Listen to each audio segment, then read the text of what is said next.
God's way of removing rivals from the heart of His people.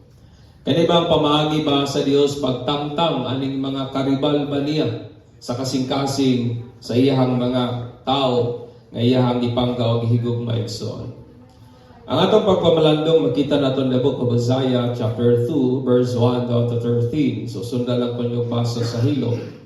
Ang pulong sa Dios na kanayon, say to your brothers, you are my people, and to your sisters, you have received mercy.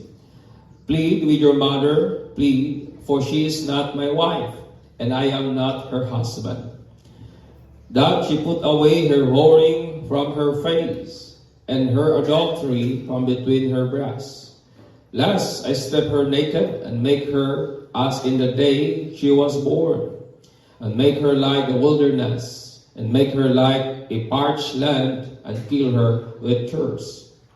Upon her children also I will have no mercy, because they are children of whoredom. For their mother has played the whore. She who conceived them has acted shamefully. For she said, I will go after my lovers, who give me my bread and my water, my wool and my flax, my oil and my drink. Therefore I will hitch up her way with thorns, and I will build a wall against her, so that she cannot find her path. She shall pursue her lovers, but not overtake them, and she shall seek them, but shall not find them. Then she shall say, I will go and return to my first husband, for it was better for me than now. It was better for me than now. And she said, and she did not know that it was I who gave her the grain, the wine, and the oil, who lavished on her silver and gold, which they used for Baal. Therefore I will take back my grain and its time, and my wine and its season. And I will take away my wool and my flax, which were to cover her nakedness. Now I will uncover her lewdness in the sight of her lover, and no one shall rescue her out of my hand. And I will put an end to her mirth, her feasts, her new moon, her Sabbath, and all her appointed feasts. And I will lay waste her vines and her fig trees, of which she said, these are my wages which my lover have given me. I will make them a forest, and the beasts of the field shall devour them. And I will punish her for the feast of days of the Baals, which she burned offering to them, and adorned herself with her ring and jewelry, and went after her lovers and forgot me, declares the Lord. Mga igsoon. Usa sa pinakadako nga misteryo o butang lisod para nato ang pagtugkad. Kani bang gihigugma kita sa Dios og pag-ayo. Amen. Butang nga lisod og lisod gyud to karon sa hunahuna sa tao. Og ikaw ug ako mga igsoon gihigugma kita sa Dios og pag-ayo. Og ang Bible nagingon nga ang Dios gali gugma, pero ang gugma dili na Dios mga igsoon. Love is not God, but God is love. Ang Ginoo mo ang pinaka-greatest na lover. O walay makatugkad, walay maka-outmatch, o walay makahigugma nato sama ba sa paghigugma niya. Amen. Kanang imong partner sa life, dili na kayang maka-outmatch, o dili na kayang kanang atbang sa klaseng gugma nga ikaw ako gihigugma sa ato ang Ginoo mga igsoon. Ingon nga greatest nga lover, ang atong Ginoo ihatang gihigugma sa paagi that He can't tolerate any rivals. Nay mga uban nga mga partner sa kinabuhi nga kaya nilang iutong ang mga karibal sa kinabuhi. Pero kining Dios ihatang gihigugma sa pamaagi nga dili siya buot nga naay karibal. Dili siya buot nga naay kaagaw. Dili siya buot nga naay kakompetensya. Dili siya buot nga naay kahati kining ato ang paghigugma nganha iya mga igsoon. Iya galing ipadayag nga ri kanato that He is a jealous God. Ingon pa Ginoo nga siya abughuan og siloso nga Dios nga dili niya kayang that he is intolerant of rivalry or unfaithfulness. Nga dili niya kayang itolerate nga nasa rival, o dili gali niya kayang itolerate kining atong dili pagka matinudanon. Because God love us in such a way nga dili niya kayang mo-tolerate o any rivals, mga igsoon. Kining propesya ni Prophet nga Uzziah niabot sa panahon sa paghari ni King Uzziah, Ahaz, ni Uzziah, Jotham, Ahaz ug si Hezekiah sa southern nga kingdom o niyang kingdom sa Judah, because at this time ang Israel divided naman, mga igsoon, southern o northern kingdom. O sa northern nga kingdom mao man pod ang Israel. Ug ana nga panahon ang naghari mao si King Jeroboam the second. Og ang first part sa prophecy address kani ngadto sa northern nga kingdom nga mao ang kingdom sa Israel. Nga nga panahon na nasaitang ang hari mao si Jeroboam the second. Nga naghari sulod sa 41 katuig, 41 years ang iyang pag-reign, o siya ang pinaka-taas nga panahon nga naghari sa northern nga kingdom. O during sa iyang paghari, mga igsoon, ang Israel nakasinati og economic prosperity and territorial expansion nga mura maog nasumbalik tong panahon nga si kanang Solomon ang nag-reign sa Israel. So remember, at this time ang Israel prosperous kayong lang nation, daghan kayo kahigayunan nga mag-uswag sila, and then nag-expand pa gyud ang ilang territory kaning panahon na gawas kagamhanan, powerful pod kayo ang Israel. Pero sa pikas nga bahin, ang nasod sa Israel suffered a spiritual decline because of rampant idolatry. Sa pikas nga bahin, nag-auswag sila materially, pero nag-decline sila spiritually. Nag-auswag sila sa material ka mga butang, yat ang ilang spirituality, mga igsoon, bagsak, lagpak, below negative, my friend. Morning time nga niabot ning propesya ni Prophet Uzziah. Usa sa mga popular nga and most worship nga idols nga nag-influence sa Israel is mao si Baal o Baal kung sa Bisaya pa. Mao kinang supreme god worship by Canaanites nga naghuna-huna sila nga si Baal may kagahom sa pagkontrol sa klima o sa panahon. That is what they believe. According to them, si Baal may kagahom siya sa pagkontrol sa kidlat, sa hangin, sa gabon, sa ulan.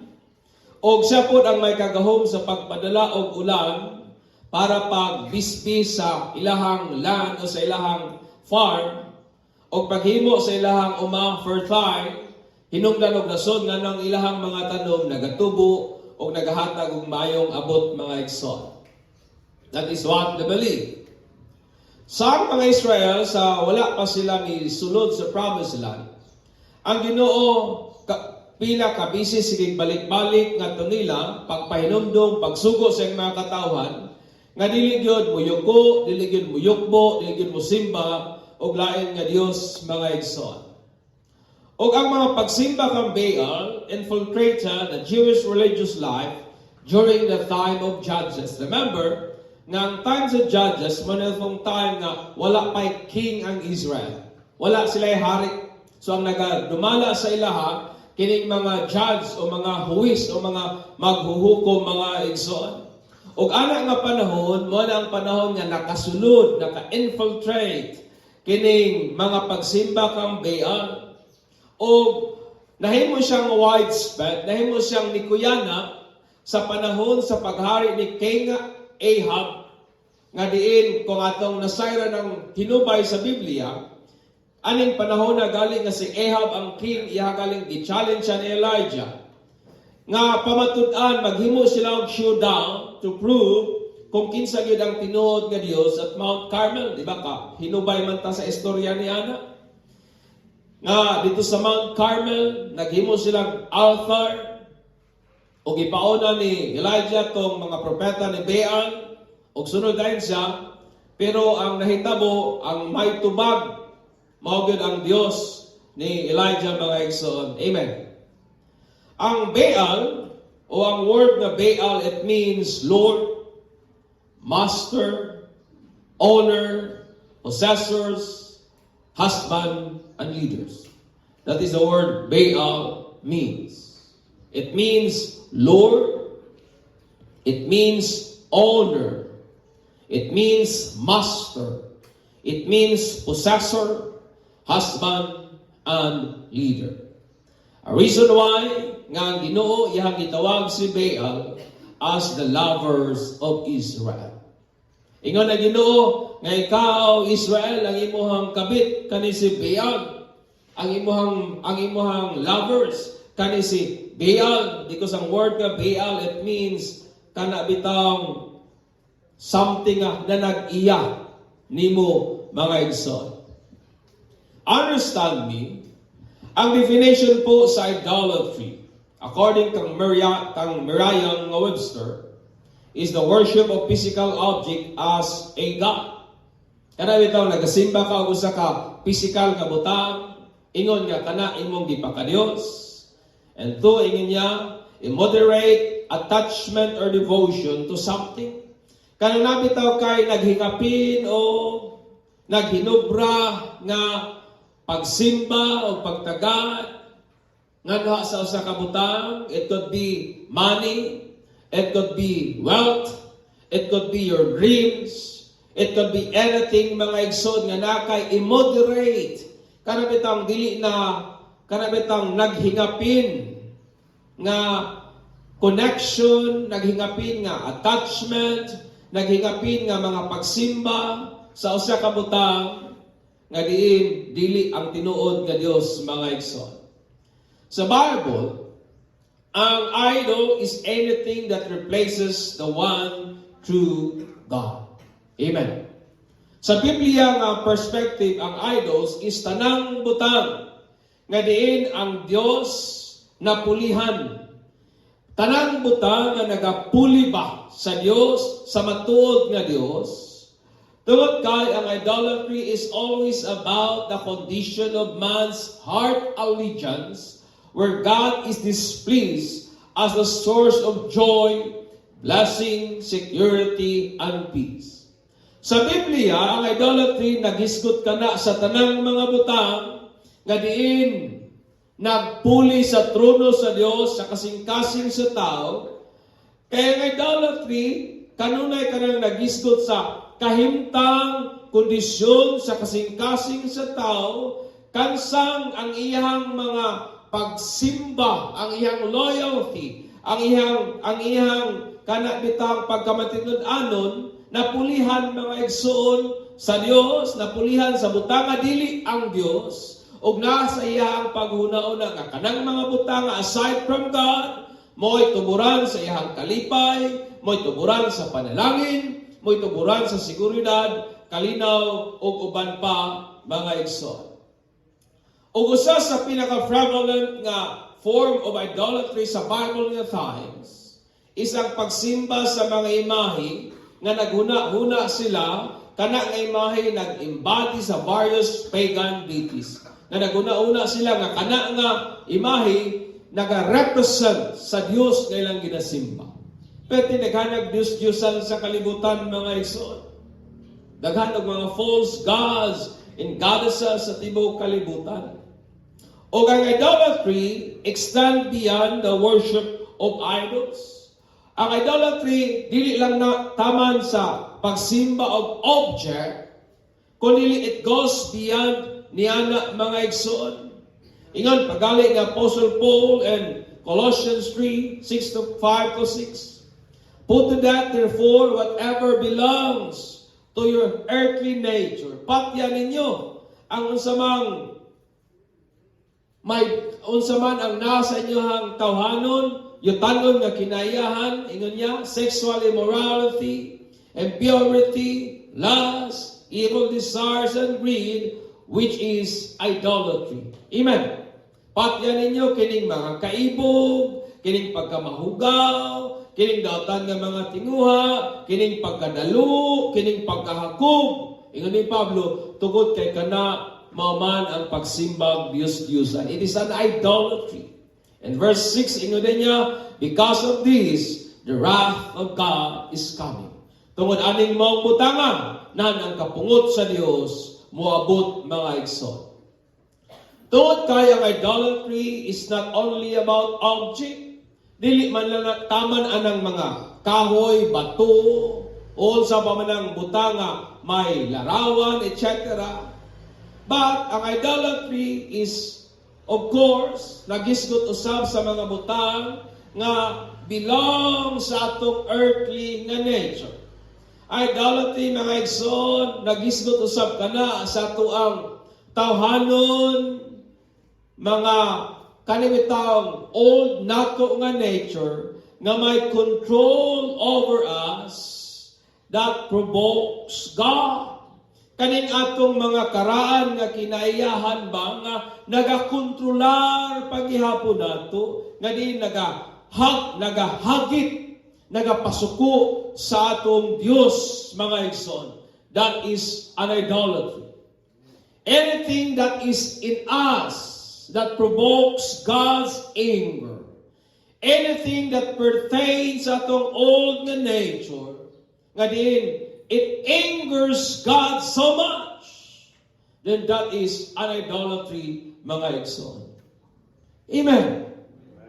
Kining atong mga tawhanon nga mga kinaiyahan nga bilang pa sa atong old nga nature, nga di nagakontrolar, may hawid paghihapon ka nato, nga makadikta paghihapon ka nato, din nagapasuko sa Dios.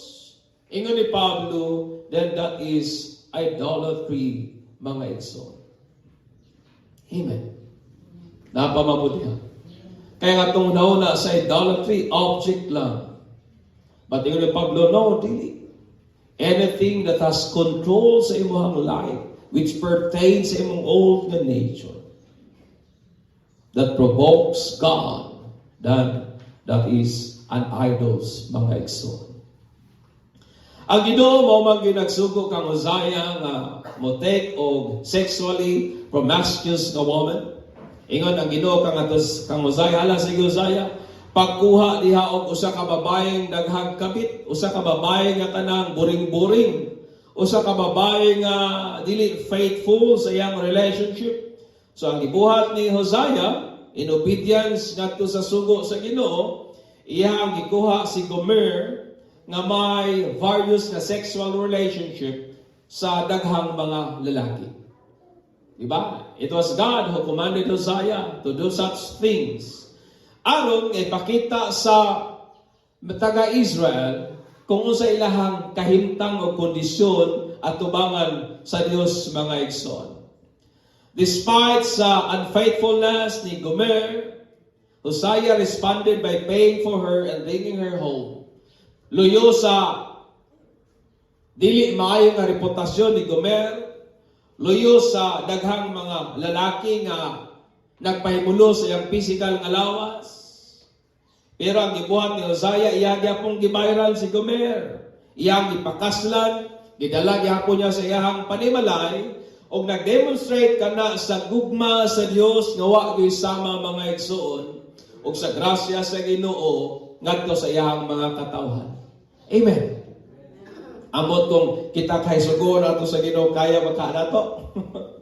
Ingnon ka sa Ginoo, ikaw para i-demonstrate sa tao sa Don Carlos unsa nako sila kahigog mahala, menyuan ning usa ka babae diri nga known nga burikat sa tibuok lungsod binyuin ni o pagbaton mo anak.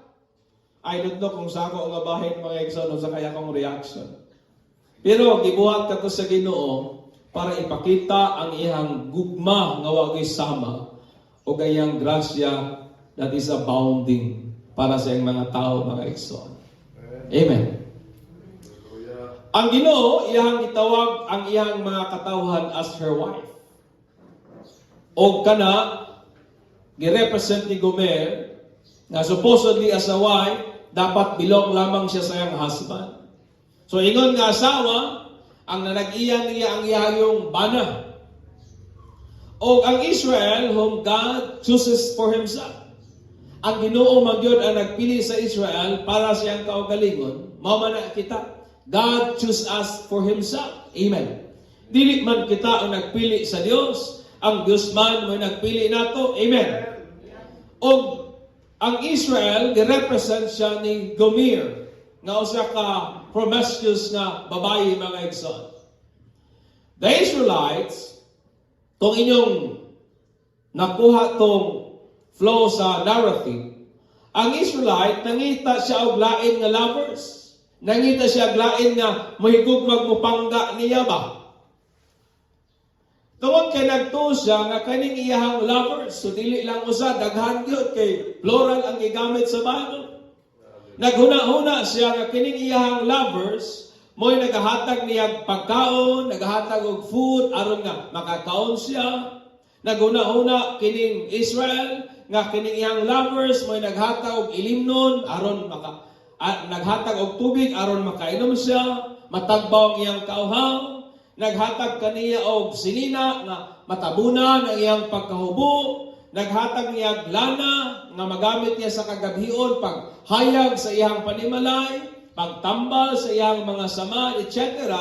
O naghatag niya drink to make her heart mirth aron maghimo niyang malipayon, mga igsoon. O ang lovers sa Israel speaks of idols. Kining lovers nga giingon sa Bible, nagisgot kini sa mga idols, which ani nga context, mao si Baal, my friend. Amen. Mao si Baal. Understand me. Idolatry is anything that has control, influence, and have authority to man more than God. Ang idolatry po is tanan nga naay control, naay influence, o naay kagahom sa usa ka tawo labaw kay sa Dios. Amen. Anything that has control over man more than God is an idolatry. Anything that has influenced man more than God is an idolatry. Anything that have authority to man more than God is an idolatry, mga igsoon. Understand me. Sa dihang ang ato ang commitment sa worldly nga mga affairs, sa dihang kining ato abang kasibot, ang ato ang kainiton, ang ato ang kaning pagtagad sa mga butang aning kalibutan supersede God's command. Kung kanigaling mga butanga mas mulabaw pagani kaysa sugo sa Dios o sa Dios mismo, pwede ka na atong trabaho, pwede ka na atong negosyo, pwede ka na atong mga plano, pwede ka na atong pamilya, pwede ka na atong tinguha para sa atong kaugalingon, pwede ka na atong mga ginakalingawan o habis sa kinabuhi, pwede ka na atong mga dula, pwede ka na mga gadget, pwede ka na mga bisyo, o uban pa, mga igsoon, kansang nag-influence sa ato ang pagpili o desisyon more than God, then that certainly is an idol's, mga igsoon. Kung kining atong sobrang gugma sa ato ang trabaho, naga-influence na nato labaw kaysa unsay giingon sa Dios, then that is an idolatry. Kung kaning atong mga hilig sa kinabuhi, naga-influence na nato labaw kaysa Dios, then that is an idolatry.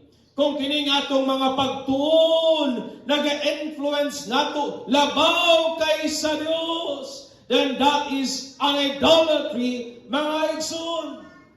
Amen. Napabango diha.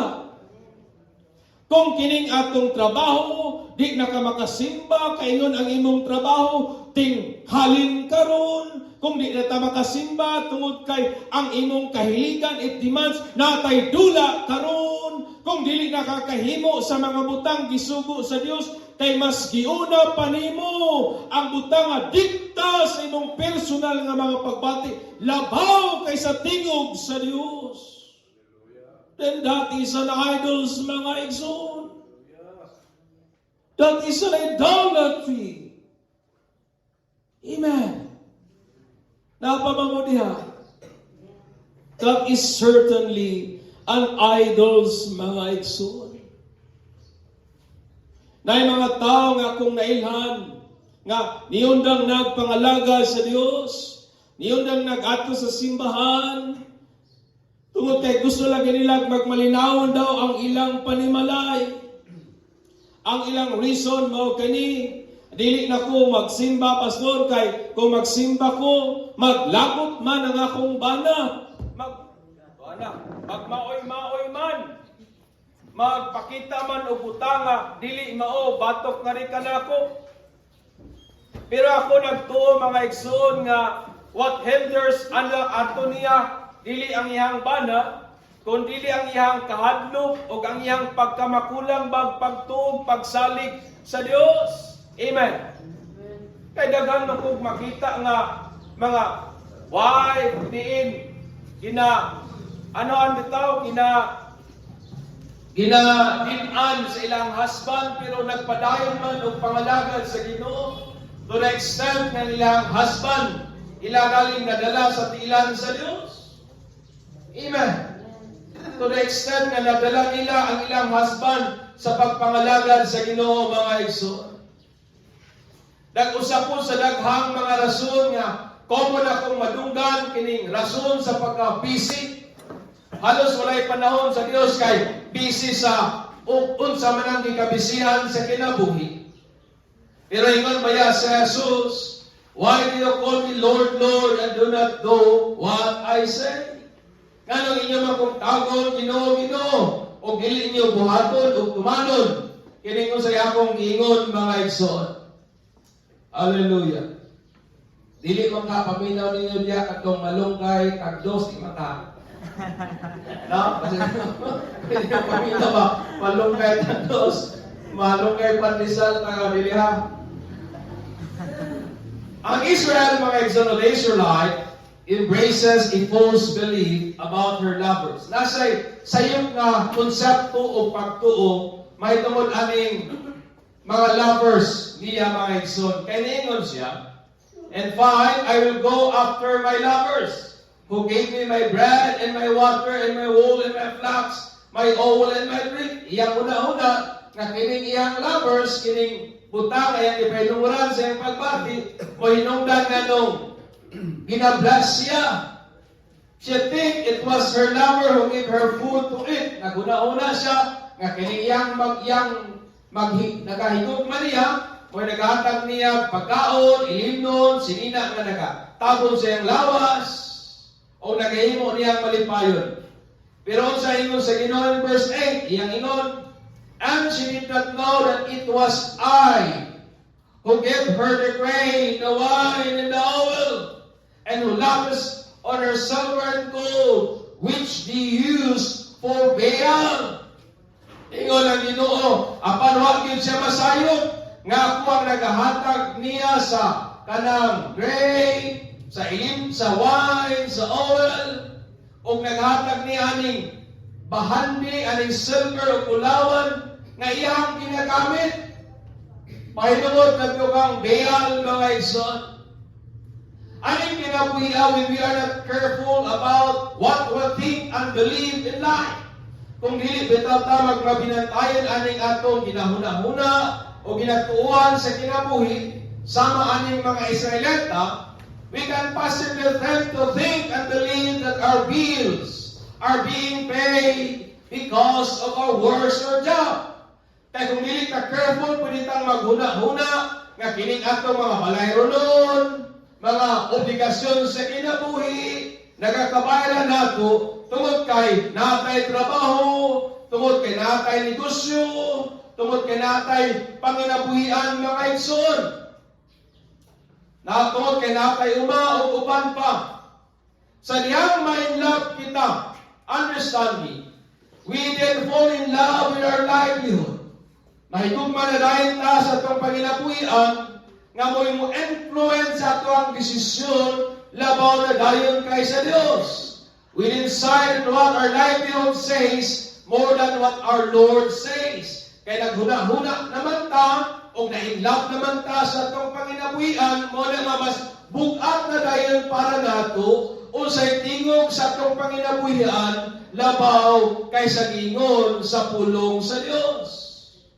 That's why daghang mga tao sa ay sobrang kabisi sa kinabuhi, nawala na doon sa pagpangalangad sa Ginoo. Kayo say mas bugat na ang tingog sa panginabuhian, labaw kaysa tingog sa Dios, mga igsoon.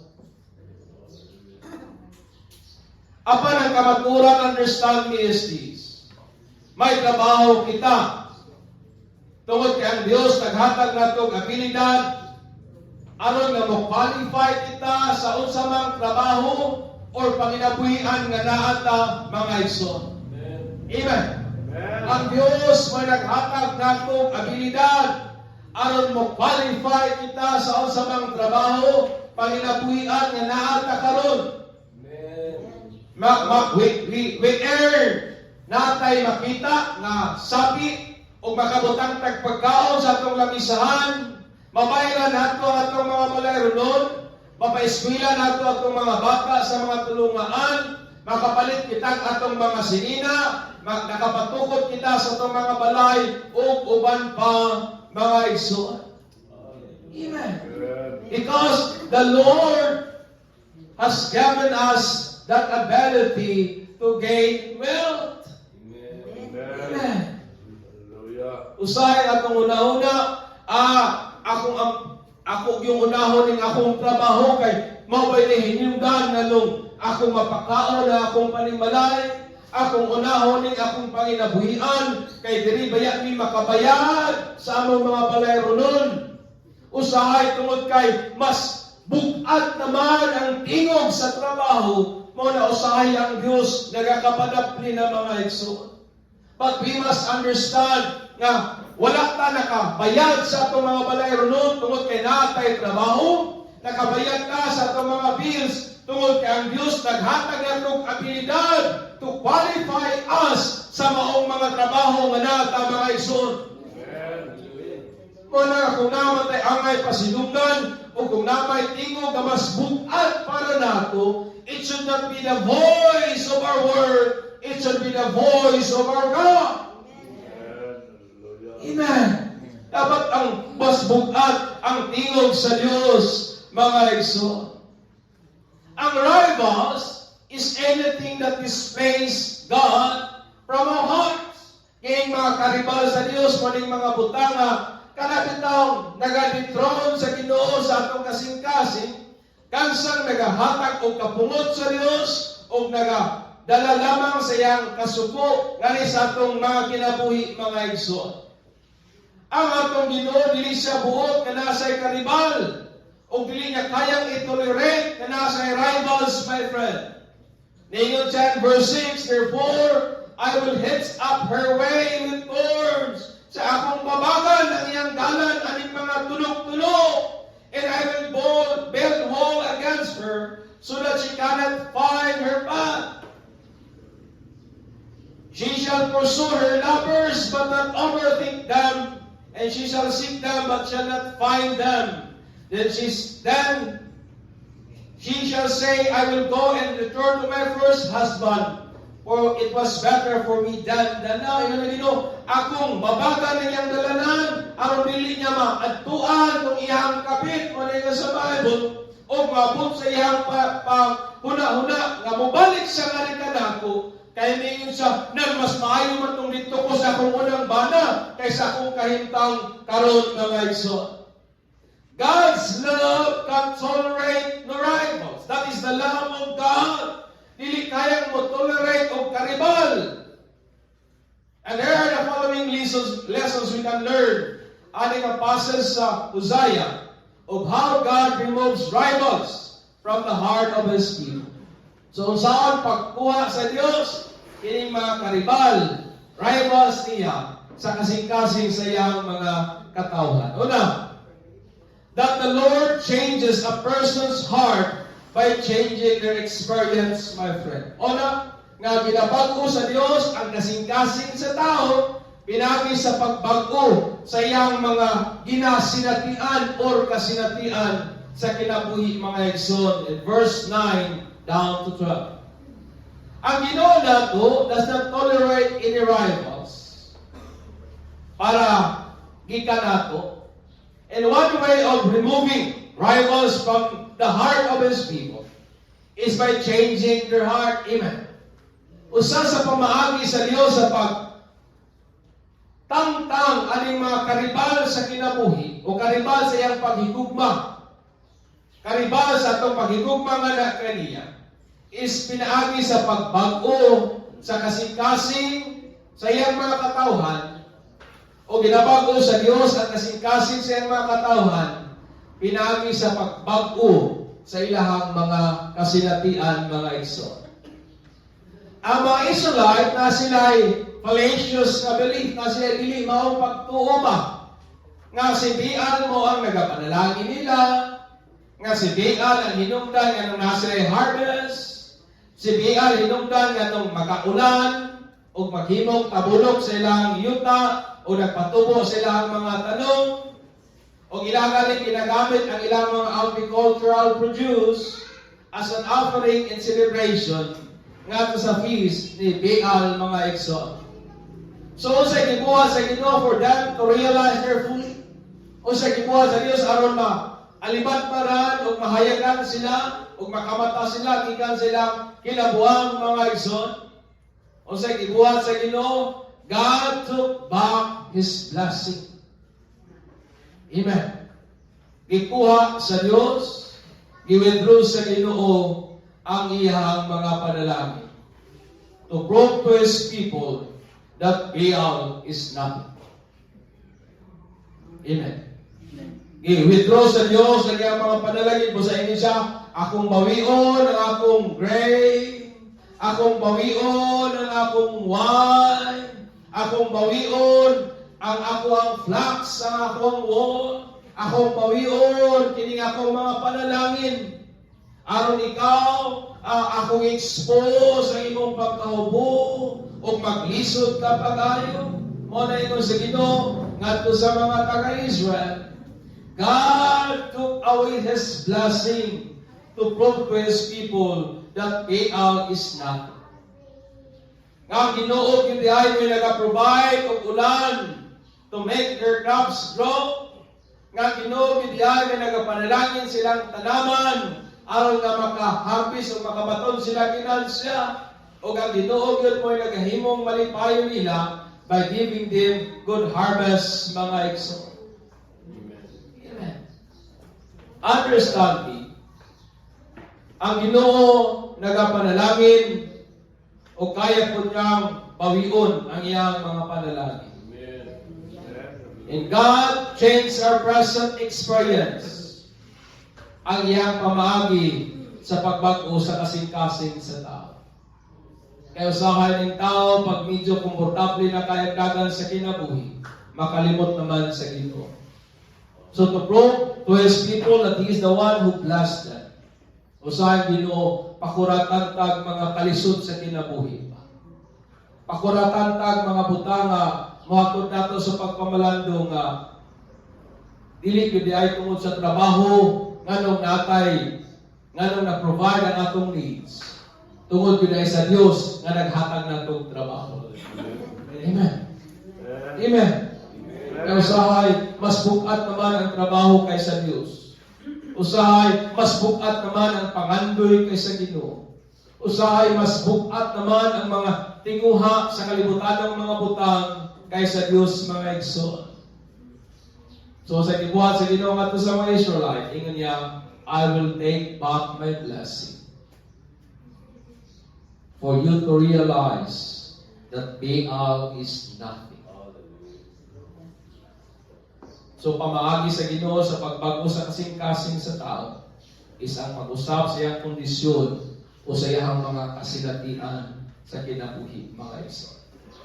Ikaduha, nga ginopod, the Lord visits a person to remind them of Him. Nga ginabisitahan sa Dios ang iyang mga katawhan aron pahinumduman sila niya. Pahinumduman sila sa iyahang pagkasya. In verse 30.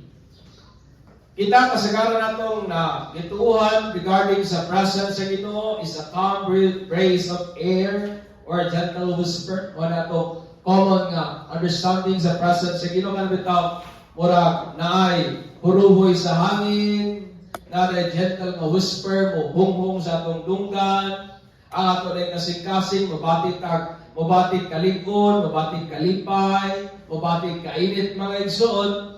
Nan sa pikas kabahin tinuod man kana.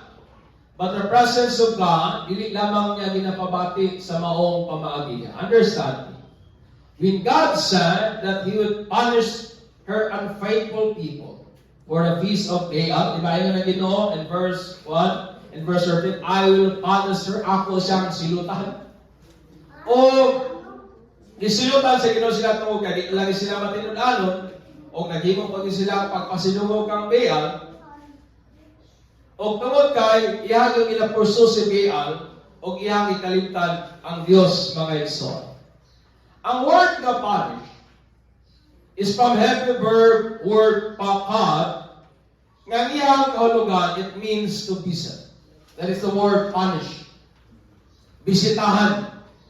So, God removes any rivals from His people's heart by visiting them through barren, unfavorable circumstances to make His presence felt and be remembered by His people. Sa laktod ng pagkaistorya, ang Ginoo sahay mabisita sa kinabuhi sa mga katawhan, pinaagi sa mga unfavorable na mga circumstances to make His presence felt by His people and remembered Him, mga igsoon. Usahay kining mga kalisod sa kinabuhi, pagpamisita sa Ginoo aron mahinumduman nato siya. Amen. Ining ingon na Ginoo, I will punish siya. It means I will visit her. Akong bisitahan ning maong akong pinangga kay murag nakalimot naman ako. O ang pagpamisita usahay sa Ginoo, ipaagi niya sa mga circumstances na murag ma-pressure kita, mga circumstances na murag muhatod nato sa pagpamalandong baga makaingon kita. Mas maayo man itong panahon nga naa ako sa Ginoo ba kaysa karon nga wa ako sa Ginoo. Kay tanak na mo mga panahon na mas mabati nato ang presence sa Dios o mahinumduman gayon nato siya. Amen. Sa dihang mga katawhan sa Dios, mahikalimtan na siya. Baylo sa uban ng mga butang. Usay makalimot na ang tao sa Dios tungod sa pangandoy. Usay ang tao makalimot na sa Ginoo tungod sa comfort nga ginasagatian. Usay ang tao makalimot na sa Dios tungod sa convenience nga iya na-experience. Usay ang tao makalimot na sa Ginoo tungod kay may mga butang sa iyang kasing-kasing nga mas bukat na ba kay sa Dios. Ang Ginoo dayon iyang bisitahan kada nga tao pinaagi sa mga unfavorable na mga circumstances, making His presence felt and turning His people back to Him. Amen. Ako nagtuo ko nga daghan ako siguro nato diri gibisitahan na gyud sa Dios. Amen. Ay gusto sa Ginoo nga ikaw ako mobalik gyud niya sa tibok natong kasing-kasing mga igsoon.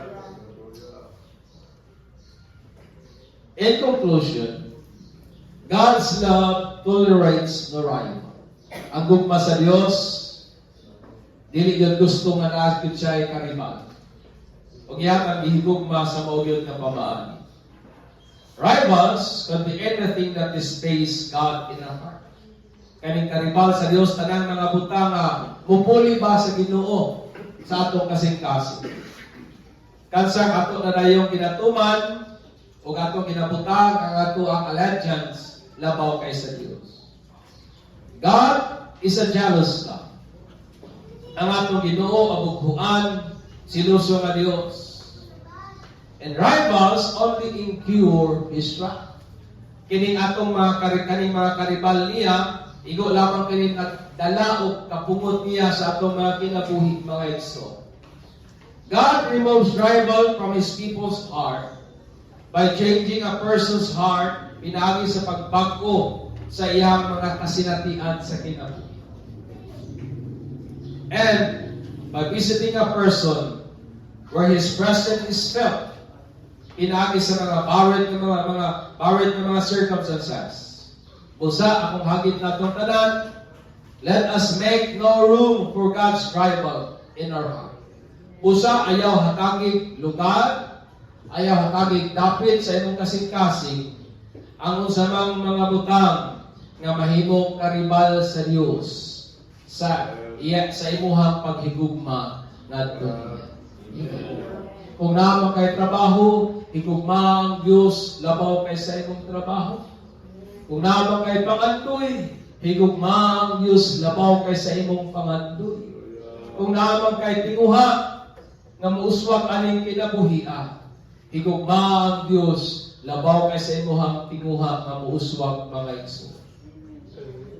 Because God, dili sa buot nga nasa karibal, dili siya buot nga nasa rival. Dili siya buot nga nasa kaagaw. Tungod kay gihigugma ta sa Dios sa paagi that He can't tolerate no rivals from His people. Ing anak ta gihigugma sa Ginoo. Amen. Amen. Ing anak ta kabangga sa Ginoo. Na dili siya buot nga naasay Manindot and let us give glory to Jesus, the Son of the living God.